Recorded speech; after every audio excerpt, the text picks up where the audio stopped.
The message came at 7:42 a.m., right when the hotel room's silence felt heavier than usual. Not my business, but a tall, muscular guy always visits your wife every morning. Your neighbor. I stared at my phone, no anger, just numbness, like someone pressed pause on my heart. I replied with fingers that didn't tremble. "I'm out of town, can you help?" 3 dots appeared, disappeared, came back. "You? Of course I can." Then another message, like she hesitated before breathing truth into the fire. "He enters your house at 9, leaves at 11, always smiling." I leaned back against the cold window of my Zurich suite, sunlight cutting harsh lines across the floor.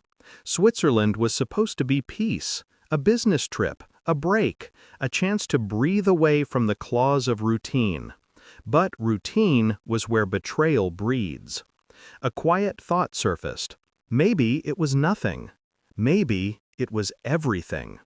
The city outside glittered with wealth and serenity, mocking the storm roaring inside me.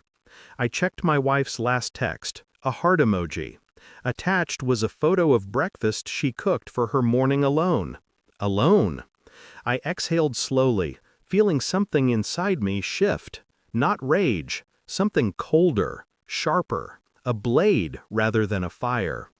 I typed one more thing to the neighbor. "Send pictures when he comes." Her response was instant. "I will." My world didn't explode, it froze. Later that day, a different call cracked open another fracture, my daughter-in-law. Her voice was sharp, entitled, dripping superiority like oil. "If you want to join Thanksgiving, come wash the dishes." I stared at the phone, expression blank. I could picture her perfectly, gold bangles rattling when she spoke, chin raised like a queen in a cheap kingdom. My son used to apologize for her tone. Now he didn't bother. I replied with one word, "Enjoy." She hung up without waiting for more. People think storms come with thunder. They don't. Sometimes they arrive disguised as casual cruelty. A message, a comment, a laugh. A visit at 9 a.m. while the husband is away. I returned to the mirror. A stranger stared back, calm, breathing, controlled. But behind the eyes, something twisted. A question I wasn't ready to answer. What if everything I built was a lie? Evening came. The neighbor sent the first photo. My wife, standing too close to the man at our doorway, smiling. Her hand on his arm like she belonged there. My throat tightened, not with hurt, but with clarity. Trust dies quietly. I didn't confront her, I didn't scream, didn't ask questions. Questions give power. Silence steals it back. Instead, I observed. Bank alerts, 2 unexplained withdrawals. Phone logs, a number saved under plumber. Receipts, wine bottles I never tasted, hotel bookings for spa day. Every discovery was a needle, small, precise, methodical. Pain was secondary, the pattern mattered more. I called a private investigator, calm tone, colder heart. "I need confirmation. 7 days, 7 mornings, 7 photos, different clothes, same man, same smile, same betrayal." Night became my accomplice. I sat alone in my hotel villa, fireplace warm but blood cold. Snow fell outside like ashes. I unlocked the safe where documents lay, business shares, transfer deeds, property titles, all in my name alone. She once said I was paranoid. I called it foresight. I thought of Thanksgiving again, her voice, her disrespect. Greed is louder than love. My neighbor sent a final video. My wife kissing him goodbye at the doorway. Slow, familiar, like she forgot the taste of my lips. I watched it twice, not for pain, for confirmation. This wasn't accident. It was routine. And routine must be broken strategically, not emotionally. I booked a flight home, not to confront, to end. Thanksgiving photos came next. My daughter-in-law posted her perfect table setting with captions about family unity. I sent mine later. Lake-facing villa, fireplace crackling, solitude wrapped around me like fur. The group chat erupted. Suddenly family mattered. Suddenly I wasn't invisible. Fake concern tastes like rust. You swallow it once and never again.